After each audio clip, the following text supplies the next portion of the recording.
नमस्कार, मी संदीप कुलकर्णी नेब्रास्का मराठी मंडळाच्या वतीने आपल्या सर्वांचं स्वागत करतो। आज आपण आलो आहोत ओमाहामधील हिंदू टेम्पलमध्ये। आज जरा इथे इतकी शांतता दिसत असली तरी 20 सप्टेंबर 2015ला गणेशोत्सवाचा कार्यक्रम जोरदार पद्धतीने साजरा झाला। तर पाहूया त्याच दिवसाच्या काही आठवणी।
आता आपण उभे आहोत मंदिराच्या किचनमध्ये। याच किचनमध्ये साधारण 1000 पेक्षा जास्त भाविकांसाठी महाप्रसाद बनवला गेला।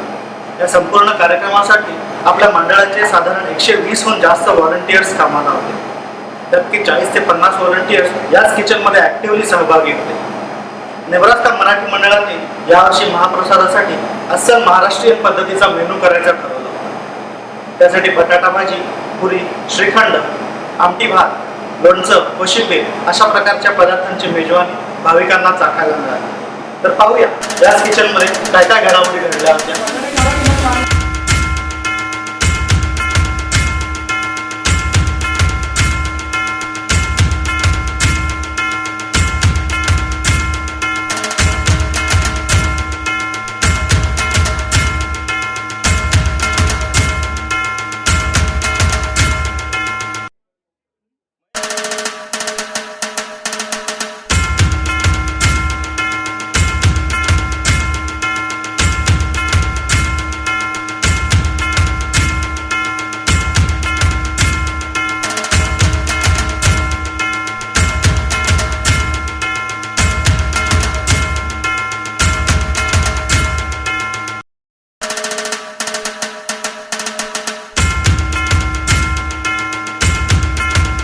नेब्रास्का मराठी मंडळाच्या वतीने सर्व व्हॉलंटियर्सचे आणि देणगीदारांचे खूप खूप आभार। गणेशोत्सवाचा कार्यक्रम इतक्या मोठ्या प्रमाणावर साजरा करण्याची संधी आम्हाला दिल्याबद्दल हिंदू टेम्पलचेही आभार। या पुढील कार्यक्रमामध्येही तुमचा असाच सहभाग राहील अशी आशा बाळगतो। मी संदीप कुलकर्णी नेब्रास्का मंडळाच्या वतीने आपला निरोप घेतो। पुन्हा भेटूया पुढील कार्यक्रमाचा आढावा घेण्यासाठी। धन्यवाद।